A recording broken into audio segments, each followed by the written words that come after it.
Hello friends, welcome to film talkies. இன்னைக்கு இந்த மறுபிறவி சீரிஸோட அடுத்த எபிசோடு தான் பார்க்க போறோம். லாஸ்ட் எபிசோட்ல கங்சுக் இன்னும் சாகல, அவன் உயிரோட தான் இருக்கான்ற விஷயம் சேகனுக்கு தெரிய வந்திருக்கும். ஆனா லீ தான் கங்சுக் அப்படின்ற விஷயத்த வெளியில காமிச்சுக்காமையே அவனுக்கு சொந்தமான அந்த 10 மில்லியன் பணத்தை அவன் எப்படியே எடுத்துடுறான். ஒருவேளை லீ தான் கங்சுக்கா இருக்குமோ அப்படின்ற சந்தேகம் சேகனுக்கும் வந்துருது. இதுக்கப்புறம் என்ன நடந்ததுங்கிறது இன்னைக்கு எபிசோட்ல பார்த்து தெரிஞ்சுக்கலாம். சேகனுக்கு சந்தேகம் வந்துருச்சு இல்லையா, லீ தான் கங்சுக்கா இருக்குமோன்னு சொல்லிட்டு. ஏன்னா இந்த ஜெனரல் ஜே தான் ஒரு தீய கொளுத்தி போட்டிருப்பான் இல்லையா, கண்டிப்பா அந்த கங்சுக் நம்ம கூடவே இருக்கிற எவனோ ஒருத்தனா தான் இருக்கும் அப்படின்னு சொல்லிட்டு அதனால இவன் லீ மேல சந்தேகப்படுறான். சந்தேகம் வந்ததுமே லீ வளர்ந்து அந்த ஆர்ஃபனேஜ்ல போய் தான் விசாரிக்கிறான். அந்த ஆர்ஃபனேஜோட டைரக்டர்கிட்ட போய் சொல்றான், எனக்கு லீயோட ஃபைல பார்க்கணும், அவனோட கேஸை நான் திரும்ப எடுத்து விசாரிக்கலாம்னு இருக்கேன், அவனோட அந்த ப்ராசிக்யூட்டர் வேலையை அவனுக்கு திருப்பி கொடுக்கலாம்னு நினைக்கிறேன், அதனால எனக்கு அவனோட ஃபைல காமிங்க அப்படின்ற மாதிரி கேட்கறான். நிஜமாலுமே நீங்க லீக்கு அவனோட வேலையை திரும்பி கொடுத்துருவீங்களா அப்படின்னு சொல்லிட்டு அவரும் ரொம்ப சந்தோஷப்பட்டுட்டு லீயோட ஃபைல எடுத்து கொடுத்துடுறாரு. லீயோட ஃபைல்ல அவனோட சின்ன வயசு போட்டோவா இவனுக்கு தெரிஞ்ச அந்த சின்ன வயசு கங்சுக்கோட போட்டோ இருக்கணும் அப்படின்னு சொல்லி தான் இவன் எதிர்பார்க்கறான். ஆக்சுவலா அந்த போட்டோ தான் இருக்கணும். ஆனா இவன் ஃபைல ஓபன் பண்ணி பார்த்தா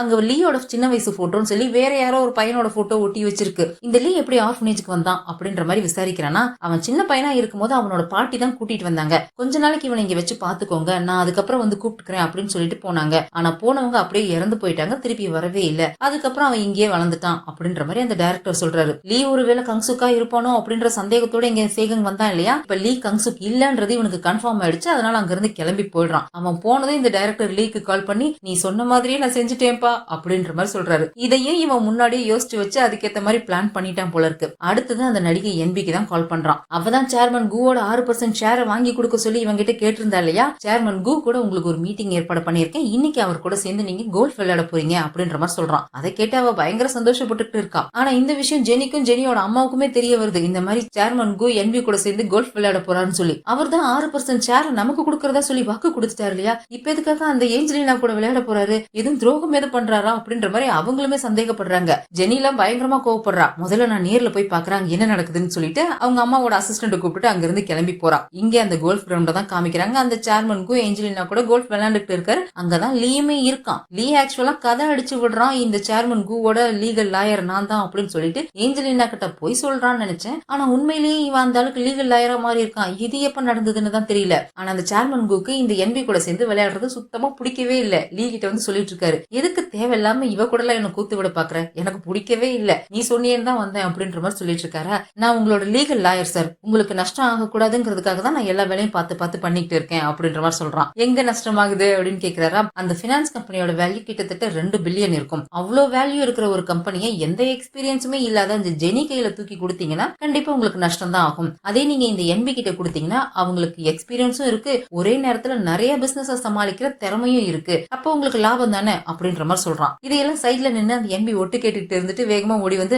ஆமா சார் கண்டிப்பா உங்களை நான் டிசப்பாயிண்ட் பண்ண மாட்டேன், நான் ரொம்ப நல்லபடியா இந்த கம்பெனியை பாத்துக்குவேன், எனக்கு உங்க ஷேர் கொடுத்துருங்க சார் அப்படின்ற மாதிரி கெஞ்சிக்கிட்டு இருக்கா. இந்த சேர்மன் வாயை திறந்து நான் கொடுக்குறேன் அப்படின்னு சொல்லலையே தவிர அவரோட நடவடிக்கைகள் எல்லாமே இவளுக்கு சம்மதம் சொல்ற மாதிரி தான் இருக்குது. அதுக்கப்புறம் இந்த சேர்மன் என்பி லீ 3 பேர் சிரிச்சு பேசிக்கிட்டே அங்க இருந்து வெளியில வராங்க. கரெக்டா அந்த சமயத்துல ஜெனியும் அந்த அசிஸ்டன்ட்டும் உள்ள வரவங்க இதை பாத்துடுறாங்க. இந்த இடத்துல இவ லீயை எதிர்பார்க்கவே இல்ல. லீ இருக்கிறது அவளுக்கு எக்ஸ்ட்ரா ஷாக் வேற. இவன் எப்படி இவங்க கூட வந்து சேர்ந்தான் அப்படின்ற மாதிரி இவ ஷாக் ஆகி போய் பாத்துட்டு இருக்கா. இதை லீயுமே நோட் பண்ணிட்டு நைஸா அவங்க 2 பேத்தையும் கழட்டி விட்டுட்டு இவன் நேரா ஜெனி கிட்ட வந்து பேசுறான். ஜெனி கேக்குறா, இங்க என்ன நடக்குது, நீ இதுக்காக அவங்க கூட கூட்டு சேர்ந்திருக்க, நீ என்ன பண்ணிட்டு இருக்க அப்படின்ற மாதிரி கேக்குறாளா. அவன் ஓப்பனா சொல்லிடுறான், சேர்மன்கோ என்னோட கிளைண்ட், அவருக்கு எது நல்லதோ அதை தான் நான் பண்ணுவேன், அவரோட ஷேர்ஸ உன்கிட்ட கொடுக்கறது அவருக்கு நல்லது இல்ல, அது நஷ்டம், ஏன்னா உனக்கு எந்த திறமையுமே இல்ல, உன்கிட்ட அந்த கம்பெனியை ஒப்படைச்சா நீ நாசமாக்கிருவ, அதனாலதான் அவர் நான் உனக்கு அந்த ஷேர் கொடுக்க வேணாம்னு சொல்லி நான் ரெக்கமெண்ட் பண்ணிருக்கேன், எப்ப பார்த்தாலும் உங்க அம்மா பின்னாடி போய் ஒளிஞ்சுக்கிட்டு இருக்காம உனக்குன்னு சொந்தமா திறமையை வளர்த்துக்க பாரு அப்படின்ற மாதிரி அவளை அசிங்கப்படுத்தி விட்டுட்டு போயிடுறான். ஜெனி பயங்கரமா ஹர்ட் ஆயிடுறா. இந்த அசிஸ்டன்ட் இதையெல்லாம் பார்த்துட்டு அவங்க அம்மாவுக்கு கால் பண்ணி சொல்லிடுறான் இப்படி எல்லாம் நடந்துச்சு அப்படின்னு சொல்லிட்டு. அதை கேட்டு அவங்களுமே டென்ஷன் ஆயிடுறாங்க. லீ இப்படி துரோகம் பண்ணுவான்னு அவங்களுமே எதிர்பார்க்கல. போன எபிசோட்லயே பார்த்தோம் அந்த நடிகை என்பி வந்து இவங்களை ஏமாத்தின போய் ஒரு ரெக்கார்டர் வச்சு அவளை பத்தி இவங்க ரெக்கார்ட் பண்ணிட்டு இருந்தாங்க இல்லையா,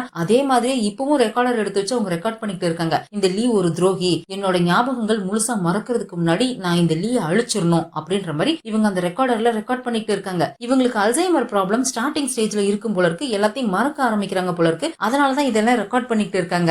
ஜெனி ஒரு பக்கம் இப்படி லீ ஏமாத்திட்டான் துரோகம் பண்ணிட்டான்னு சொல்லி விரக்தியில குடிச்சிட்டு இருக்கா. ஆனா இந்த என்பி ஒரு பக்கம் லீய பார்த்து பயங்கரமா இம்ப்ரெஸ் ஆயிட்டு லீ கிட்ட ஃப்ளர்ட் பண்ணிட்டு இருக்கா. இங்க ஜெனி நல்லா ஃபுல்லா குடிச்சு மட்டை ஆயிட்டு எங்கேயும் காணாம போயிட்டா போல இருக்கு. அந்த அசிஸ்டன்ட் ஓடி வந்து அவங்க அம்மா கிட்ட சொல்லிட்டு இருக்கான், ஜெனி எங்க போனானே தெரியல மேடம், காணாம போயிட்டா அப்படின்ற மாதிரி சொல்லிட்டு இருக்கான். அவளை பாத்துக்க சொல்லி தானே உன்னை கூட அனுப்புனேன், ஒழுங்கா பாத்துக்க கூட மாட்டியா, உடனே அந்த ஏரியா இன்ஸ்பெக்டருக்கு கால் பண்ணி அவளை தேட சொல்லு அப்படின்ற மாதிரி சொல்லிட்டு அவங்க கேக்குறாங்க. நிஜமாலுமே இந்த லீ நமக்கு துரோகம் பண்ணிட்டானாடா அப்படின்ற மாதிரி கேக்குறாங்க. இவங்களால நம்பவே முடியல. ஆமா மேடம், அவன் நிஜமாலுமே நமக்கு துரோகம் பண்ணிட்டான் தான். ஆனா ஏதோ ஒரு விஷயம் ஸ்ட்ரேஞ்சா இருக்கிற மாதிரி இருக்கு. திடீர்னு லீயோட நடவடிக்கை மாறின மாதிரி உங்களுக்கு தெரியல? முன்னாடி இருந்த லீக்கும் இப்ப இருக்கிற லீக்கும் நிறைய வித்தியாசம் இருக்கிற மாதிரி இருக்கு. நீங்க கவனிச்சீங்களா? நீங்க போன வாரம் கூட அவங்க கூட மீட் பண்ணி பேசுனீங்கல்ல, அப்ப அவனோட நடவடிக்கை எப்படி இருந்துச்சு அப்படின்ற மாதிரி கேக்குறான். இவங்களுக்கு சுத்தமா அது ஞாபகமே இல்ல, மறந்துட்டாங்க போல இருக்கு. நான் எப்ப மீட் பண்ணி பேசினேன் அப்படின்னு கேக்குறாங்க. போன வாரம் வீக்கெண்ட்ல நீங்க மீட் பண்ணி பேசுனீங்களே அப்படின்ற மாதிரி சொல்றானா. ஓ ஆமா ஆமா, நான் தான் அவனை போன் பண்ணி வர சொன்னேன் அப்படின்னு சொல்றாங்க. இல்ல மேடம், அவன் தான் உங்களுக்கு போன் பண்ணி வர சொன்னான் அப்படின்னு சொல்றாங்களா. அட ஆமாண்டா, எல்லாம் ஒண்ணுதான், நீ போ முதல்ல அப்படின்னு சொல்லி அவனை விரட்டி விட்டுடுறாங்க. அதுக்கப்புறம் இவங்க யோசிச்சு பாக்குறாங்க. ஆக்சுவலா இவங்க லீயை மீட் பண்ணதே சுத்தமா மறந்துட்டாங்க. இவங்களுக்கு ஞாபகமே வரமாட்டேங்குது. லீயை மீட் பண்ண விஷயத்தை யோசிச்சு பாக்குறாங்க. என்ன பேசணும், எதுக்கு மீட் பண்ணோம், எதுவுமே இவங்களுக்கு ஞாபகம் வரல. ஆனா அந்த அசிஸ்டன்ட் தான் சொல்லிட்டு போனாலே வீக்கெண்ட்ல மீட் பண்ணீங்கன்னு சொல்லி உடனே இவங்க தான் ரெக்கார்டிங் டெய்லி பண்ணி வச்சிட்டு இருக்காங்கல்ல, போன வாரம் வீக்கெண்ட்ல ரெக்கார்ட் பண்ண விஷயத்தை எடுத்து செக் பண்ணி பாக்குறாங்க. அப்போ அந்த மீட்டிங்ல என்ன நடந்தது அப்படின்ற பிளாஷ்பேக் நமக்கு காமிக்கிறாங்க. இவன் அந்த நடிகை என்பி கிட்ட ஒரு டீலிங் போட்டு வந்திருப்பான் இல்லையா, அந்த சேர்மன் கூவோட 6% ஷேர் நான் உனக்கு வாங்கி கொடுத்தேன் அப்படின்னா அந்த பினான்ஸ் கம்பெனியோட லீகல் அட்வைசரா நீ என்ன மாத்தணும் அப்படின்னு சொல்லி இவன் அந்த என்பி கிட்ட கேட்டு வந்திருப்பான் இல்லையா. அதுக்கப்புறம் நேரா இவங்களை வந்து தான் பாத்திருக்கான். நான் அந்த என்பிக்கு சேர்மன் கூவோட 6% ஷேரை நான் வாங்கி கொடுக்க போறேன். எனக்கு நல்லா தெரியும் நீங்க அந்த பினான்ஸ் கம்பெனிக்கு ஜெனிய சேர்மனா மாத்தணும் நீங்க ட்ரை பண்ணிட்டு இருக்கீங்க. ஆனா உண்மையை சொல்லணும்னா ஜெனிக்கு அந்த அளவுக்கு கண்டிப்பா திறமை கிடையாது. நீங்க என்னதான் அந்த என்பி கிட்ட இருக்கிற 30% ஷேரை விட அதிகமான ஷேர் ஜெனிக்கு வாங்கி கொடுத்து நீங்க அவளை சிஇஓவா ஆக்குனாலுமே அவளால அந்த என்பியை எதிர்த்து ஜெயிக்கவே முடியாது. கண்டிப்பா என்பி ரொம்ப ரொம்ப டஃப்பான ஃபைட் கொடுப்பா. அது ஜெனிக்கு ரொம்ப கஷ்டமா தான் இருக்கும். ஆனா அதே நீங்க இப்ப என்ன நம்பி எனக்கு நீங்க சப்போர்ட் பண்ணீங்க அப்படின்னா நான் அந்த என்பிக்கு ரைட் ஹேண்டா மாறிடுவேன். அவளோட நம்பிக்கைக்குரிய ஆளா மாறிடுவேன். அதுக்கப்புறம் அவளை நான் மொத்தமாவே அழிச்சிருவேன். அதுக்கப்புறம் நீங்க தாராளமா ஜெனி அந்த கம்பெனிக்கு சிஇஓ ஆக்கலாம். அவளுக்கு அதுக்கப்புறம் எந்த பிரச்சனையுமே இருக்காது. அதுக்காக நீங்க சேர்மன் கூ கிட்ட ரெக்கமெண்ட் பண்ணும் என்ன லீகல் அட்வைசரா அப்பாயிண்ட் பண்ண சொல்லி அப்படின்ற மாதிரி கேக்குறான். சோ இப்படிதான் அவன் அந்த சேர்மன் கூக்கு லாயரா மாறி இருப்பான் போல இருக்கு. ஆனா இதை எதுக்கு நான் உனக்கு பண்ணணும் அப்படின்ற மாதிரி ஜெனியோட அம்மா கேக்குறாங்களா. நீங்க அதுக்கு தானே என் மேல இன்வெஸ்ட் பண்ணீங்க, நான் ப்ராசிக்யூட்டர் ஆகி இந்த மாதிரி வேலையெல்லாம் உங்களுக்கு செஞ்சு கொடுக்கணும்னு சொல்லி அதை நான் இப்பவே செய்யறேங்கிறேன் அவ்வளவுதான் அப்படின்ற மாதிரி சொல்லியிருப்பான். அவங்களும் சரின்னு சொல்லி ஒத்துக்கிட்டு இருந்திருப்பாங்க. அதுக்கப்புறம் தான் இவன் சேர்மன் கூக்கு லாயராவே மாறி இருக்கான். அந்த ரெக்கார்டிங்க கேட்டதுக்கு அப்புறம் தான் இப்ப இவங்களுக்கு இதெல்லாம் ஞாபகம் வருது. ஐயோ நான் எல்லாத்தையும் மறந்து தொலைச்சிட்டேனே, இப்படியே போய்கிட்டு இருந்தா நான் என்ன பண்ண போறேன்னு தெரியலையே அப்படின்னு சொல்லி அவங்க பதறி போயிடுறாங்க. ஆனா இங்க ஜெனி நல்லா குடிச்சிட்டு ஃபுல் போதையில லீயோட வீட்டுக்கு வெளியில நின்று தான் வந்து கத்திக்கிட்டு இருக்கா. அவனை புடிச்சு திட்டிக்கிட்டு இருக்கா. இவனும் கதவை திறக்கலான்னு வரான். அப்ப அவ வெளியே நின்னுட்டு அழ ஆரம்பிச்சிடுறாளா. இவன் அமைதியா நின்னுட்டு அவ என்ன பேசுறான்றத கேட்டுக்கிட்டு இருக்கான். அவ சொல்றா, என்னோட லவ் சின்சியரா தானே இருந்துச்சு. அப்படி இருக்கும்போது எதுக்காக நீ என்ன ஏமாத்தின? உனக்காக தான் நான் என்னோட வெயிட்ட குறைச்சேன். உனக்காக தான் நான் இந்த பிசினஸ்குள்ளேயே வந்தேன். எனக்கு இந்த பிசினஸ் மேல எல்லாம் இன்ட்ரெஸ்டே இல்ல. உனக்காக தான் நான் இந்த பிசினஸ்குள்ளேயே வந்தேன். உனக்கு என்ன பிடிக்கணும், நீ என்ன செலக்ட் பண்ணணும் அப்படின்னு நான் நினைச்சுதான் இதெல்லாம் பண்ணேன். ஆனா நீ என்ன ஏமாத்திட்ட, எனக்கு துரோகம் பண்ணிட்ட அப்படின்ற மாதிரி சொல்லிட்டு அங்கேயே உட்காந்துட்டு ஓன அழுதுட்டு இருக்கா. கொஞ்ச நேரத்துல அப்படியே மயங்கிடுறா. சத்தம் அமைதியானதுக்கு அப்புறம் தான் அவன் கதவை ஓபன் பண்றான். அவங்க மயங்கி கிடக்குறா. மயங்கி கிடக்கிறவகிட்ட போய் அவன் பேசிக்கிட்டு இருக்கான். என்ன மாதிரி ஒருத்தர நீ லவ் பண்ணாத ஜெனி, என் லைஃப்ல லவ்க்கு இடம்லாம் கிடையாது அப்படின்ற மாதிரி சொல்லிட்டு அவளை இவனே தூக்கிட்டு போய் அவளோட வீட்டுல விடுறான். அவங்க அம்மாவுக்கு தான் இவனை பத்தி ஞாபகம் திரும்ப வந்துருச்சு இல்லையா, அதனால இந்த தடவை அவங்க கிட்ட சண்டையெல்லாம் போடல. அவங்க கிட்ட வந்து இவங்க போய் சொல்றாங்க, நீ எனக்கு கடன் பட்டிருக்க, அந்த பினான்ஸ் கம்பெனியை எனக்கு மீட்டு கொடுக்கறன்னு நீ வாக்கு கொடுத்திருக்க. சொன்ன டைமுக்குள்ள கண்டிப்பா அந்த வேலையை நீ செஞ்சு முடிச்சிடணும். எனக்கு அந்த கம்பெனியை நீ மீட்டு கொடுத்துடணும். ஆனா எனக்கு ஒரு சந்தேகம், நீ எதுக்காக இதெல்லாம் பண்ற? கண்டிப்பா நீ பணத்துக்காக இதை பண்ணலன்னு எனக்கு நல்லா தெரியும். ஒருவேளை அந்த ஏஞ்சலினா மேல உனக்கு ஏதாவது பகை இருக்கா அப்படின்ற மாதிரி கேக்குறாங்க. இவன் நான் அப்புறமா சொல்றேனே அப்படின்ற மாதிரி சொல்லிடுறான். சரி அது என்னவா வேணா இருந்துட்டு போட்டோம், ஆனா இந்த விஷயம் இப்போதைக்கு ஜெனிக்கு தெரிய வேணாம் அப்படின்ற மாதிரி சொல்லிடுறாங்க. ஏன்னா ஜெனியை இவங்க ஸ்ட்ராங் ஆக்கணும்னு நினைக்கிறாங்க. ஹார்ட் பிரேக் ஆகும்போது தானே மனுஷங்க ஸ்ட்ராங் ஆவாங்க. அப்படி இவளையும் இந்த விஷயத்தை வச்சு அவளை ஸ்ட்ராங் ஆக்கிடலாம்னு சொல்லி பிளான் பண்றாங்க போல இருக்கு. இவனும் சரி சரின்னு சொல்லிட்டு வந்துடுறான். அதுக்கப்புறம் இந்த சீஃப் ப்ராசிக்யூட்டர் ஜோசங் இருக்காரு இல்லையா, திருட்டுத்தனமா இந்த சீஃப் யாங்க வந்து மீட் பண்ணி லாயர் ஹவாங்கோட கேஸ் ஃபைல திருடிட்டு வந்து கொடுக்குறாரு. லீ தான் இதை கேட்டிருப்பான் போல இருக்கு. லீக்கு ஹெல்ப் பண்ண சொல்லி ஜெனியோட அம்மா தான் சொல்லி இருந்திருக்காங்க அவன் என்ன ஹெல்ப் கேட்டாலும் பண்ணணும்னு சொல்லி. அதுக்காக தான் இவர் கொண்டு வந்து கொடுக்குறாரு. இதை எதுக்காக லீ கேட்டான் அப்படின்ற மாதிரி கேக்குறாரா. எல்லாம் பணத்துக்காக தான் சார், இதை வச்சு நிறைய பணம் பார்க்கலாம்ல அப்படின்ற மாதிரி சீஃப் யாங்கும் சொல்லிட்டு அந்த ஃபைல வாங்கிட்டு வந்துடுறாரு. அந்த ஃபைல்ல ஜீவா இந்த கேஸ்ல என்னெல்லாம் கண்டுபிடிச்சாலும் அது எல்லாமே இருக்கு. ஜெனரலோட காரை பத்தின விஷயம், அந்த காருக்காக அவர் சொன்ன கதைன்னு எல்லாமே அதுல இருக்கா. அப்ப அந்த காரை கண்டுபிடிச்சா உண்மையான கொலகாரம் யாருங்கிறத நம்ம கண்டுபிடிச்சிடலாம். கண்டிப்பா ப்ராசிக்யூட்டர் ஜீவாவும் அந்த காரை தான் இப்ப தேடிட்டு இருப்பாங்க. ஆனா ஜீவா அந்த காரை கண்டுபிடிக்கிறதுக்கு முன்னாடி நாம அந்த காரை கண்டுபிடிக்கணும். கொலகாரம் அந்த காரை யூஸ் பண்ணிருக்கான் அப்படின்னா ஒண்ணு அந்த கார் யூஸ் பண்ண காரெல்லாம் விற்கிற மார்க்கெட்ல இருக்கணும், அப்படி இல்லைன்னா காரை கிரஷ் பண்ற ஜங்க் யார்ட்ல இருக்கணும். இந்த ரெண்டு இடத்துலயும் போய் தேடுங்க. ஜீவாக்கு முன்னாடி நம்ம இந்த கார் கண்டுபிடிச்சே ஆகணும் அப்படின்ற மாதிரி எல்லி சொல்லிட்டு இருக்கான். அடுத்த நாள் இந்த பினான்ஸ் கம்பெனியோட ஷேர் ஹோல்டர்ஸ் மீட்டிங் தான் நடக்குது. இந்த மீட்டிங்ல தான் இந்த என்பி சேர்மன் ஆக போறோம் அப்படின்ற மாதிரி ரொம்ப சந்தோஷத்துல இருந்துட்டு இருக்கா. அந்த கம்பெனியோட ஷேர் ஹோல்டர்ஸ் எல்லாத்தையுமே அவ வெல்கம் பண்ணிட்டு இருக்கா. அங்கதான் இவளோட அந்த கூட்டாளிகளும் இருக்காங்க, சேகங், ஜெனரல், அப்புறம் இந்த ரிப்போர்ட்டர். இவங்களுமே யாரோ ஒரு லாயர் தான் இவளுக்கு ஹெல்ப் பண்ணிருக்கான். அவனால தான் இவ இன்னைக்கு சேர்மன் ஆக போறா. இந்த ஜெனியோட அம்மா மாதிரி பவர்ஃபுல்லான ஆளையும் எதிர்த்துக்கிட்டு இவளுக்கு ஹெல்ப் பண்ணியிருக்கான் அப்படின்னா அந்த லாயர் யாருன்னு தெரிஞ்சுக்கிட்டே ஆகணுமே, யாரா இருக்கும், பார்த்தே ஆகணுமே அவனை அப்படின்ற மாதிரி பேசிக்கிட்டு இருக்காங்க. அந்த லாயர் லீதாங்கிற விஷயம் இவங்களுக்கு இன்னும் தெரியாது. ஆனா லீ இன்னும் இந்த மீட்டிங்க்கு வரவே இல்லை. அவன் ஏதோ முக்கியமான வேலையா வெளியே போயிருக்கான், வர்றதுக்கு லேட் ஆகும் அப்படின்ற மாதிரி இந்த சேர்மன் கூமே சொல்றாரு. மீட்டிங்கும் ஸ்டார்ட் ஆகுது. ஜெனியோட அம்மாவுமே அங்க வந்திருக்காங்க. இந்த ஷேர் ஹோல்டர்ஸ் மீட்டிங் எப்படி நடக்குது அப்படின்னா, அப்படியே எக்ஸாக்டா கொஞ்ச நாளைக்கு முன்னாடி நம்ம ஊர்ல சட்டமன்றத்துல சிஎம்கான ஃப்ளோர் டெஸ்ட் நடந்துச்சு இல்லையா, அதே மாதிரி தான் நடக்குது. இந்த பினான்ஸ் கம்பெனியோட ஒரிஜினல் சேர்மன் செத்து போயிட்டாரு. அவருக்கு வாரிசுகள் யாரும் இல்ல போல இருக்கு.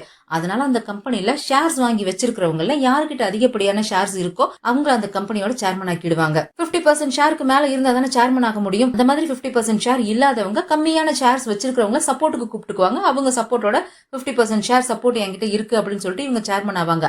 அந்த போட்டிக்கு தான் இந்த என்பியும் ஜெனியும் போட்டி போட்டுக்கிட்டு இருந்தாங்க. என்பி கிட்ட 30% ஷேர் இருக்கான், ஜெனி கிட்ட 25% ஷேர் இருக்கான்.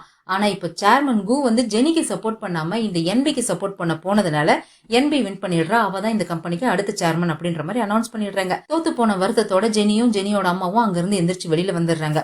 அவங்க வெளியில வரும்போதுதான் லீ அங்க இருந்து வரான். ஜெனி கிட்ட காமிச்சுக்க முடியாது இல்லையா, அதனால அவ முன்னாடி லீ கிட்ட சண்டை போடுற மாதிரி அவங்க அம்மா அவனை பிடிச்சி திட்டி விட்டுட்டு அங்க இருந்து போயிடுறாங்க. ஜெனி ஏதோ எனிமி கிட்ட பேசுற மாதிரி வந்து இவங்க கிட்ட பேசுறா. இது வரைக்கும் என் லைஃப்ல கோல்னு ஒண்ணு இருந்ததே இல்ல, ஆனா இப்போ எனக்கு கோல் இருக்கு, அது நீ தான். உன் லைஃப்ல நீ செஞ்சிருக்கவே கூடாத தப்பு என்ன தெரியுமா, என் அம்மாவோட முதுகுல குத்துனதுதான்.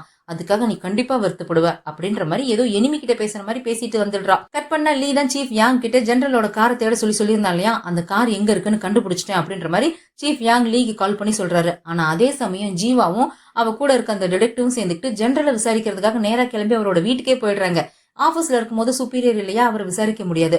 அதனால வீட்டுல வச்சு விசாரிக்கிறதுக்காக நேரா அங்க போறாங்க. இவ விசாரிக்கிறதுக்காக வந்திருக்கான்னு தெரிஞ்சதும் அந்த ஜெனரலோட பையன் காணும் இவளை பயங்கரமா பிடிச்சு திட்டுறாங்க. உனக்கு எவ்வளவு தைரியம், ஆச்சா போச்சா அப்படின்ற மாதிரி 2 பேரும் கத்திக்கிட்டு இருக்காங்க. இங்க பாருங்க சார், இந்த கேஸ்ல உங்களோட அலிபியை கிளியர் பண்ணிருங்க, நான் பாட்டுக்கு அடுத்த வேலையை பார்த்துட்டு போயிட்டே இருப்பேன். எதுக்காக தேவையில்லாம ஆர்குமெண்ட் பண்றீங்க? லாயர் ஹவாங்கோட கொலை நடந்த அன்னைக்கு அந்த சமயத்துல நீங்க 2 பேரும் எங்க இருந்தேன்னு உங்க அலிபியை கிளியர் பண்ணுங்க அப்படின்ற மாதிரி இவ கேக்குறா. அதுக்கு உடனே அந்த ஜெனரல் இருந்துட்டு சொல்றாரு, நான் அன்னைக்கு நைட் 8 மணிக்கு வீட்டுக்கு வந்துட்டேன், அதுக்கப்புறம் நான் எங்கேயும் போகவே இல்லை, வீட்லயே தான் இருந்தேன் அப்படின்ற மாதிரி சொல்றான். அவரோட பையன் அந்த கான் சொல்றான், நான் ஒரு பார்ல இருந்தேன், என் ஃப்ரெண்டோட பர்த்டே பார்ட்டி, நான் அங்கதான் இருந்தேன் அப்படின்ற மாதிரி சொல்றான். இப்பவாது உன் சந்தேகம் தீந்துச்சா அப்படின்னு அந்த ஜெனரல் கேக்குறாரு. இல்ல சார், நீங்க சொன்னதெல்லாம் உண்மையானு கன்ஃபார்ம் பண்ணிட்டு அதுக்கப்புறம் என் சந்தேகத்தை தீர்த்துக்கிறேன் அப்படின்ற மாதிரி சொல்லிட்டு போறா. 2 பேரும் பார்த்து அப்படியே முறைச்சிக்கிட்டு இருக்காங்க. அதோட அவ நிறுத்தவும் இல்ல, அவங்க சொன்னது உண்மையான்னு சொல்லி சிசிடிவியை செக் பண்ணியும் பாக்குறா. அவங்க அபார்ட்மெண்டோட சிசிடிவி செக் பண்ணி பாக்குறா. லிப்ட்ல கரெக்டா அந்த ஜெனரல் சொன்ன மாதிரி 8 மணிக்கு வீட்டுக்கு வந்திருக்காரு, அதுக்கப்புறம் எங்கேயும் போகவே இல்ல. ஆனா இங்க சந்தேகப்பட வேண்டிய விஷயம் என்னன்னா, அந்த அபார்ட்மெண்ட்ல படிக்கட்டுல போற வழியும் இருக்கு, ஆனா அந்த இடத்துல சிசிடிவியும் இருக்கு, CCTV footage by mistake delete ஆயிடுச்சு அப்படின்ற மாதிரி சொல்லிட்டாங்க. மேபி 8 மணிக்கு லிப்ட்ல வீட்டுக்கு வந்த ஜெனரல் அதுக்கப்புறம் படிக்கட்டு வழியா வெளியில போய் அந்த லாயர் ஹவாங்க கொலை பண்ணிட்டு அதே படிக்கட்டு வழியா திரும்ப வந்திருக்கலாம் இல்லையா. சோ இப்பவும் ஜெனரல் மேல இருக்கிற சந்தேகம் போகவே இல்ல அப்படின்ற மாதிரி தான் ஜீவா சொல்லிட்டு இருக்கா. அந்த சமயத்துல லீ கிட்ட இருந்து கால் வருது, மீட் பண்ணணும்னு சொல்லி வர சொல்றான். அவ்வளவு ஒரு ரெஸ்டாரண்ட்ல தான் மீட் பண்றான். இந்த லாயர் ஹவாங்கோட கேஸ பத்தி தான் அவன் விசாரிக்கிறான். ஆனா இவ சொல்ல மாட்டேங்கிறா. விசாரணை போய்கிட்டு இருக்கிற கேஸ பத்தி வெளியாட்கள் கிட்ட எல்லாம் சொல்லக்கூடாது, நான் சொல்ல மாட்டேன் அப்படின்ற மாதிரி சொல்லிட்டு இருக்கும்போதே அவளுக்கு ஒரு மெசேஜ் வருது. இந்த ஜெனரலோட கார் ஏதோ ஒரு ஜங்க் யார்ட்ல நின்னுட்டு இருக்க மாதிரி யாரோ போட்டோவை அனுப்பி வச்சிருக்காங்க. யாரோலாம் இல்ல, எல்லாம் லீயோட ஏற்பாடு தான். சீஃப் யாங்க விட்டு அனுப்பி வச்சிருக்கான். அந்த போட்டோ பார்த்ததுமே இவ வேகமா அங்க இருந்து கிளம்பி போயிடுறா. நேரா ஜங்க் யார்டுக்கு போய் அவ டீமோட அந்த காரை செக் பண்ணி பாத்துட்டு இருக்கா. அதுல ஒரு ரெட் கலர் ஸ்கார்ஃப் ஒன்னு கிடைக்குது. அந்த ஸ்கார்ஃப்ல HJS அப்படின்ற மாதிரி இனிஷியல் போட்டிருக்குது. அதை எடுத்து அவங்க எல்லாம் செக் பண்ணி பாத்துட்டு இருக்காங்க. இது எல்லாத்தையுமே சீஃப் யாங் மறைஞ்சு நின்னு வீடியோ ரெக்கார்ட் பண்ணிட்டு இருக்காரு. கட் பண்ணா இவர் இப்ப ரெக்கார்ட் பண்ண அந்த வீடியோவை அப்படியே ப்ராசிக்யூட்டர் ஜெனரலுக்கு அனுப்பி வைக்கிறாங்க. அதுவும் கங்சுக்கோட பேர்ல கங்சுக்கு அனுப்பி வச்ச மாதிரி அந்த வீடியோவை அனுப்பி வைக்கிறாங்க. அவனும் ஓபன் பண்ணி பாக்குறான். இவங்க அந்த கார் எல்லாம் செக் பண்ணிட்டு இருக்கிற வீடியோ தான் அதுல இருக்கு. ஜீவா அந்த ஸ்கார்ஃப் எடுத்து பார்த்துட்டு அந்த டிடெக்டிவ் சொல்றா, இதை உடனே ஃபாரன்சிக் அனுப்பி இதுல இருக்க கைரேகை யாரோடதுன்னு செக் பண்ணுங்க, இந்த ஸ்கார்ஃப் யாரோடதுன்னு தெரியணும் அப்படின்னு சொல்றா. அதுக்கு அவசியமே இல்ல மேடம், இதுல பாருங்க இனிஷியல் போட்டிருக்கு HJS, இது வந்து அந்த லாயர் ஹவாங்கோட இனிஷியல் தான், இந்த ஸ்கார்ஃப் கண்டிப்பா லாயர் ஹவாங்கோடது தான் அப்படின்ற மாதிரி சொல்றாங்க. நீ எங்க இருக்க, நீ தான் இதை பண்ணனியா, உடனே என்ன நேர்ல வந்து மீட் பண்ணு, நான் உன்னை மீட் பண்ணணும் அப்படின்ற மாதிரி இவன் பதிலுக்கு மெசேஜ் அனுப்புறான். மெயில்ல தான் இந்த கான்வர்சேஷன் எல்லாம் நடந்துகிட்டு இருக்கு. அதுக்கு அந்த பக்கம் லீ பதில் அனுப்புறான், அதாவது கங்சுக் பதில் அனுப்புறான். சத்தியமா நான் இந்த வேலையை பார்க்கல, யாரும் உங்களை நல்லா சம்மத்தையே மாட்டி விட்டு இருக்காங்க, அது யாருன்னு தான் தெரியல அப்படின்ற மாதிரி இவன் நக்கலா பதில் அனுப்புறானா. யாரு யாரு யாரு இந்த வேலையை பார்த்தது அப்படின்ற மாதிரி இருந்தாலும் இங்க கத்திக்கிட்டு இருக்கான். ஆனா அவன் சைன் அவுட் பண்ணிட்டு அவன் பாட்டுக்கு போயிட்டான். ஆக்சுவலா இவங்களுக்கு தானே முதல்ல அந்த கார் கிடைச்சது. அந்த கார்ல இவங்க ஆல்ரெடி என்ன ஏதோ வேலையை பார்த்திருக்காங்க. அதுக்கப்புறம் தான் இவங்க ஜீவா கிட்ட அந்த காரை ஒப்படைச்சிருக்காங்க. என்ன வேலையை பார்த்தாங்கன்னு தெரியல. மேபி அந்த ஸ்கார்ஃப் இவங்க வச்சதா இல்ல நிஜமாலுமே அந்த ஸ்கார்ஃப் அங்கதான் இருந்துச்சான்றதும் தெரியல. அந்த கார்ல இருந்த பிளாக் பாக்ஸ் வீடியோவுமே இவங்க எடுத்துட்டு வந்திருப்பாங்க போல இருக்கு. இப்பதான் அந்த வீடியோவை போட்டு செக் பண்றான். அதுல அந்த கொலை நடந்த சமயத்துல அந்த காரை யாரை ஓட்டிட்டு இருந்தாங்க அப்படின்னு சொல்லிட்டு இவன் செக் பண்ணி பாக்குறான். செக் பண்ணி பார்த்தா அந்த சமயத்துல அந்த காரை ஓட்டிட்டு இருந்தது இந்த நடிகை என்பி தான். அவ தான் காரை ஓட்டிட்டு இருக்கா. அது மட்டும் இல்ல அந்த சமயத்துல அவ லாயர் ஹவாங் கிட்ட போன்ல வேற பேசிக்கிட்டே போய்கிட்டு இருக்கா. நீங்க கேட்ட பணத்தை நான் ஏற்பாடு பண்ணிட்டேன். நான் சொல்ற அண்டர் கன்ஸ்ட்ரக்ஷன் பில்டிங்க்கு இன்னைக்கு மிட் நைட் வந்துருங்க, அங்க நம்ம மீட் பண்ணலாம் அப்படின்ற மாதிரி சொல்றா. இவ சொல்ற அதே பில்டிங்ல தான் லாயர் ஹவாங்கோட கொலையுமே நடந்துச்சு. நான் ஏதாவது க்ளூ கிடைக்குன்னு நினைச்சேன். இப்படி ஜாக்பாட்டே கிடைக்கும் நான் எதிர்பார்க்கவே இல்லையே அப்படின்ற மாதிரி சொல்லிட்டு இருக்கான். இந்த வீடியோ வச்சு நம்ம அவங்கள பிளாக்மெயில் பண்ணலாமா அப்படின்ற மாதிரி சீஃப் யாங் கேக்குறாரு. பிளாக்மெயில் பண்ணலாம் தான், ஆனா அவங்க டீம் கொஞ்சம் ஸ்ட்ராங்கானதா இருக்கே. 2 ப்ராசிக்யூட்டர், ஒரு ரிப்போர்ட்டர், ஒரு ஆண்டர்பிரினர், இவ்வளவு ஸ்ட்ராங்கான டீமை போய் நம்ம பிளாக்மெயில் பண்ணோம்னா அது நமக்கே பேக் ஃபயர் ஆகிறதுக்கு வாய்ப்பு இருக்கு. அதனால இப்ப நம்ம அதெல்லாம் பண்ண வேணாம். முதல்ல இவங்க கூட்டணியை உடைக்கணும், ஒவ்வொருத்தரையும் தனித்தனியா பிரிச்சு ஒவ்வொருத்தரா நம்ம அழிக்கணும் அப்படின்ற மாதிரி இவன் பிளான் போட்டுக்கிட்டு இருக்கும்போதே அந்த என்பி கிட்ட இருந்தே கால் வருது. அவளோட ஃப்ரெண்ட்ஸை வந்து லீக் இன்ட்ரோடியூஸ் பண்ணி வைக்கணும் அப்படின்னு சொல்லி அவ வர சொல்றா. யாரை இன்ட்ரோடியூஸ் பண்ணி வைக்க போறான்றது இவனுக்கு நல்லாவே தெரியுது. கண்டிப்பா வரேன் அப்படின்ற மாதிரி சொல்லிட்டு இருக்கான். அதே சமயம் இந்த ஜெனரல் எதேர்ச்சியா ஜீவாவை மீட் பண்றான். அவ டீமோட வந்திருக்கா. அவங்க கையில தான் இவங்களுக்கு க்ளூவா கிடைச்ச அந்த ஸ்கார்ஃப்மே இருக்கு. அதையுமே அந்த ஆள் பாத்துடுறான். ஆமா, இந்த லாயர் ஹவாங்கோட கேஸ்ல ஏதாவது புது க்ளூ கிடைச்சதா அப்படின்ற மாதிரி கேக்குறான். இல்ல சார், இது வரைக்கும் எந்த க்ளூவும் கிடைக்கல, கிடைச்சா இன்ஃபார்ம் பண்றேன் அப்படின்ற மாதிரி சொல்லிட்டு போறான். ஆனா அவ கையில வச்சிருக்கிறது அந்த ஸ்கார்ஃப் தாங்கிறது இவனுக்கு நல்லாவே தெரியுது. இவங்க எப்படியும் ஃபாரன்சிக் டிபார்ட்மெண்ட்ல தான் அது கொடுப்பாங்க. அங்க ஃபாரன்சிக்ல கிம்னு ஒருத்தன் இருப்பான். அவனுக்கு கால் பண்ணி அந்த ஸ்கார்ஃபை பத்தி எந்த ரிப்போர்ட் வந்தாலும் முதல்ல என்கிட்ட இன்ஃபார்ம் பண்ண சொல்லு அப்படின்ற மாதிரி அவனோட அசிஸ்டன்ட் கிட்ட சொல்றான். கட் பண்ணா இந்த என்பி சேர்மன் ஆயிட்டா இல்லையா, அதுக்காக அவளோட ஃப்ரெண்ட்ஸ்க்கு பார்ட்டி கொடுத்துட்டு இருக்கா. சேகங், ஜெனரல், ரிப்போர்ட்டர் இவங்க 3 பேரும் இருக்காங்க பார்ட்டில. அவங்களுக்கு எல்லாம் கிஃப்ட் கொடுத்து சந்தோஷமா பார்ட்டி பண்ணிட்டு இருக்காங்க. அந்த இடத்துக்கு இவ லீயை இன்வைட் பண்ணிருக்கா இல்லையா, லீ வந்து அங்க நிக்கிறான். லீ தான் இவளோட லாயர் அப்படிங்கறது யாரும் எதிர்பார்க்கவே இல்ல. என்பியை தவிர மத்த எல்லாருக்கும் லீய நல்லாவே தெரியும் இல்லையா. லீய பார்த்துதான் அவங்க எல்லாருமே ஷாக் ஆயிடுறாங்க. அதுவும் சேகங்லாம் ரொம்பவே ஷாக் ஆயிடுறான். அவனுக்கு தான் லீய சுத்தமா பிடிக்கவே பிடிக்காது. தேவையில்லாத கெஸ்ட் எல்லாம் இந்த பார்ட்டிக்கு நீ இன்வைட் பண்ணிருக்கிற, எனக்கு அது சுத்தமா பிடிக்கல அப்படின்ற மாதிரி மூஞ்சில் அடிச்ச மாதிரி சொல்லிடுறான். என்ன சார் நீங்க இப்படி டைரக்டாவே சொல்றீங்க, நான் உங்களுக்காக ஒரு குட் நியூஸ் எடுத்துட்டு வந்திருக்கேன், நீங்க இப்படி பேசுறீங்களே அப்படின்ற மாதிரி லீ சொல்றான். என்ன குட் நியூஸ் அப்படின்னு சொல்லிட்டு ஆர்வமா மத்தவங்க எல்லாம் கேக்குறாங்க. ஆனா சேகன் கண்டுக்கவே இல்ல. அது ஒண்ணும் இல்ல சார், இந்த அசம்பிளி மேன் ஒருத்தர் இருக்காரு இல்லையா அப்படின்னு சொல்லிட்டு யாரோ ஒரு அசம்பிளி மேனோட பேர் சொல்றான். ஒரு பார்ட்டியோட தலைவராமா. அந்த அசம்பிளி மேன் உங்களை பத்தி விசாரிச்சாரு. அவர் உங்களை வாட்ச் பண்ணிட்டு இருக்காரு. அவரோட பார்ட்டியில உங்களை சேர்த்துக்கிறதுக்கு பிளான் பண்ணிருக்காருன்னு நினைக்கிறேன். நீங்க என்னோட சீனியரா இருந்தீங்கன்னு தெரிஞ்சதும் அவர் என்கிட்ட உங்களை பத்தி விசாரிச்சாரு. உங்களுக்கும் அவருக்கும் மீட்டிங் ஏற்பாடு பண்ண சொல்லி என்கிட்ட கேட்டாரு அப்படின்ற மாதிரி சொல்றான். இதை கேட்டு அந்த என்பி ரிப்போர்ட்டர் 2 பேருமே ரொம்ப சந்தோஷப்படுறாங்க. ஆனா சேகங்கோட முகத்துல எந்த ரியாக்ஷனுமே இல்ல. ஆனா ஜெனரலோட முகத்துல ஒரு பெரிய ஷாக் தெரியுது. எதுக்காக இந்த ஷாக் அப்படின்னா, இந்த லீ லஞ்ச கேஸ்ல மாட்டி டிசிப்ளினரி கமிட்டி மீட்டிங் நடந்துட்டு இருந்தப்போ இந்த ஜெனரலை கூப்பிட்டு ஒரு உயர் அதிகாரி பேசி இருந்திருப்பார்லயே, நான் உனக்கு ப்ரொமோஷன் கொடுக்குறேன்னு சொல்லிட்டு. ஆக்சுவலா அவர் ப்ராசிக்யூட்டர் உயர் அதிகாரி எல்லாம் கிடையாது. அவர் தான் இப்ப லீ சொன்ன அந்த அசம்பிளி மேன். அவர் ஜெனரலுக்கு நான் ப்ரொமோஷன் கொடுக்குறேன்னு சொல்லியிருந்தாரு இல்லையா, அது வந்து ப்ராசிக்யூட்டர் பதவியில ப்ரொமோஷன் இல்ல, இவரை ப்ரொமோஷன் கொடுத்து அசம்பிளி மேனா மாத்த போறேன், உன்னை என் பார்ட்டியில நான் சேர்த்துக்க போறேன் அப்படின்ற மாதிரி தான் அவர் சொல்லி இருந்திருக்காரு. அப்போ நம்மள பார்ட்டியில சேர்த்துக்கிறேன்னு சொன்னவர் இப்ப திடீர்னு சேகங்க பத்தி விசாரிச்சுட்டு இருக்காருன்னா இங்க என்ன நடக்குது அப்படின்ற மாதிரி தான் இந்த ஜெனரல் இங்க ஷாக் ஆகி போய் பார்த்துட்டு இருக்காரு. லீ சேகன் கிட்ட கேக்குறான், நீங்க எப்ப ஃப்ரீயா இருக்கீங்கன்னு சொல்லுங்க சார், நம்ம மீட்டிங் ஏற்பாடு பண்ணணும் அப்படின்ற மாதிரி சொல்றேன்னா, எனக்கு எவனோட ஹெல்ப்பும் தேவையில்ல, ஒருவேளை அந்த அசம்பிளி மேல மீட் பண்ணணும்னு எனக்கு தோணுச்சுன்னா நானே போய் மீட் பண்ணிக்கிறேன், எனக்கு உன்னோட ஹெல்ப்லாம் தேவையில்ல அப்படின்ற மாதிரி சொல்லிடுறான். ஆனா இந்த ஜெனரலுக்கு இந்த விஷயம் சுத்தமா பிடிக்கவே இல்ல. நைஸா அங்க இருந்து பாத்ரூம் போற மாதிரி வந்தவர் யாருக்கிட்டயுமே சொல்லாம கொள்ளாம அங்க இருந்து கிளம்பி போயிடுறாரு. இவங்க 4 பேர் மட்டும் தான் அங்க உட்கார்ந்து இருக்காங்களா. லீ சும்மா இருக்காம அந்த என்பியை பார்த்து கேக்குறான், மேடம் நீங்க ஏதோ உங்களுக்கு பாய் ஃப்ரெண்ட் இருக்கிறதா சொன்னீங்களே, அது எங்க சீஃப் சேகங் தானா அப்படின்ற மாதிரி கேட்டு விட்டுறான். இதை கேட்டதும் சேகங் வேகமா திரும்பி என்பியை பார்த்து முறைக்கிறான், நாங்க வெறும் பிசினஸ் பார்ட்னர்ஸ் மட்டும் தான், தேவையில்லாத ரூமர் எல்லாம் கிளப்பாத அப்படின்னு கோவமா சொல்லிட்டான். அவன் அங்க இருந்து எந்திரிச்சு போயிடுறான். பின்னாடி இந்த ரிப்போர்ட்டரும் போயிடுறான். ஆனா இவன் இந்த மாதிரி சொன்னதுல இந்த என்பி ரொம்பவே ஹர்ட் ஆயிடுறா. அவ ரொம்பவே வருத்தப்படுறா, அழறா. ஆனா இவன் தான் போய் உட்கார்ந்து அவளுக்கு ஆறுதல் சொல்லிட்டு இருக்கான். இவன் ஆறுதல் சொல்றதுல அவ இன்னமும் அதிகமாவே இம்ப்ரெஸ் ஆயிடுறா. நீ என்னோட ஃப்ரெண்டா இருக்கியா அப்படின்ற மாதிரி கேக்குறான். இவனும் சரின்னு ஒத்துக்கிட்டு இவன் தான் அவளை வீட்டுக்கு கூட்டிட்டு போறான். அதே சமயம் இந்த ஜெனரலுக்கு பயம் வந்துருச்சு, எங்க சேகங் முதுகுல குத்திட்டு முன்னேறி போயிடுவானோன்னு சொல்லி. அதனால நமக்கு ஒரு பவர்ஃபுல்லான சப்போர்ட் வேணும் அப்படின்னு சொல்லிட்டு ஜெனியோட அம்மாவோட சப்போர்ட்டை எடுத்துக்கணும் அப்படின்னு சொல்லி நினைக்கிறாரு. அதுக்காக அவரோட பையன் இருக்கா இல்லையா ப்ராசிக்யூட்டர் கான், அவங்க கிட்ட போய் சொல்றாரு, நீ அந்த ஜெனியை லவ் பண்ணணும், அவளை கல்யாணம் பண்ணிக்கணும் அப்படின்ற மாதிரி சொல்றாரு. இதை கேட்டுதான் டென்ஷன் ஆயிடுறான். உங்க ஆசைக்காகலாம் நான் என் வாழ்க்கையை பலி கொடுக்க முடியாது, நீங்க ஆசைப்பட்டீங்கன்றதுக்காக நான் ப்ராசிக்யூட்டர் ஆன, நீங்க ஆசைப்பட்டீங்கன்றதுக்காக அதுக்கப்புறம் நான் பாக்குற வேலையை கூட நீங்க சொன்ன மாதிரி தான் நான் செஞ்சுக்கிட்டு இருக்கேன், என் வாழ்க்கையை நான் உங்களுக்கு எல்லாம் பலி கொடுக்க முடியாது அப்படின்ற மாதிரி சொல்றான். பலாருன்னு ஒண்ணு கண்ணத்திலே வச்சிடுறாங்க. இது ஒண்ணு என்னோட ஆசை கிடையாது, இது உன்னோட கடமை, நீ இதை செஞ்சுதான் ஆகணும் அப்படின்ற மாதிரி அவன் மகனை பிடிச்சி மிரட்டினதோட மட்டும் இல்லாம கையோட அவனை நேரா ஜெனியோட அம்மா கிட்டே கூட்டிட்டு போயிடுறாரு. இவன் தான் என் பையன் ப்ராசிக்யூட்டர் கான் அப்படின்னு சொல்லி இன்ட்ரோடியூஸ் பண்ணி வைக்கிறாரு. சரிப்பா, இதுக்கப்புறம் நாங்க பேசி முடிவு பண்ணிக்கிறோம், நீ கொஞ்சம் வெளில போய் உட்காரு அப்படின்னு சொல்லி அவனை வெளியில அனுப்பிட்டு இவர் மட்டும் தனியா ஜெனியோட அம்மா கிட்ட பேசணும் அப்படின்ற மாதிரி சொல்றாரு. நீங்க எதுக்காக இங்க வந்திருக்கீங்க, எதுவும் எலெக்ஷன் சம்பந்தமா என்னோட சப்போர்ட்டை எதிர்பார்த்து நீங்க வந்திருக்கீங்க அப்படின்னா நான் முன்னாடியே சொல்லிடுறேன், நான் அரசியல்ல இல்ல, நான் ஒரு சாதாரண பிசினஸ் உமன், அவ்வளவுதான் அப்படின்ற மாதிரி சொல்றாங்களா. நீங்க ஒரு பிசினஸ் உமனா இருக்கலாம், ஆனா அரசியல்வாதிகள் மத்தியில உங்களுக்கு நிறையவே பவர் இருக்கு. அடுத்த எலெக்ஷன்ல அசம்பிளிமேன் லிஸ்ட்ல என்னோட பேர் இப்ப கடைசி இடத்துல இருக்கு. நீங்க நினைச்சீங்கன்னா கடைசி இடத்துல இருக்க என்னோட பேரை மேல முதல் இடத்துக்கு கொண்டுட்டு வர முடியும் அப்படின்ற மாதிரி இந்த ஜெனரல் சொல்றாரா. சரி, இதை நான் உங்களுக்கு பண்ணா எனக்கு என்ன கிடைக்கும் அப்படின்ற மாதிரி கேக்குறாங்க. நீங்க அதை எனக்கு பண்ணீங்க அப்படின்னா அந்த பினான்ஸ் கம்பெனில நான் 10% ஷேர் வச்சிருக்கேன். நீங்க உங்க பொண்ணு அந்த பினான்ஸ் கம்பெனிக்கு சேர்மன் ஆகணும்னு சொல்லி ஆசைப்படுறீங்கன்னு எனக்கு நல்லாவே தெரியும். அடுத்த ஷேர் ஹோல்டர்ஸ் மீட்டிங்ல நான் உங்க பொண்ணுக்கு சப்போர்ட் பண்ணேன் அப்படின்னா உங்க பொண்ணால சேர்மன் ஆக முடியும் அப்படின்ற மாதிரி சொல்றாங்க. இதை கேட்டு அவங்களும் சரி அப்படின்ற மாதிரி தான் ஒத்துக்கிறாங்க. ஆனா இது வாய் வார்த்தையா இருக்க கூடாது, எனக்கு நீங்க கான்ட்ராக்டை எழுதி சைன் பண்ணி தரணும் அப்படின்ற மாதிரி ஜெனியோட அம்மா கேக்குறாங்களா.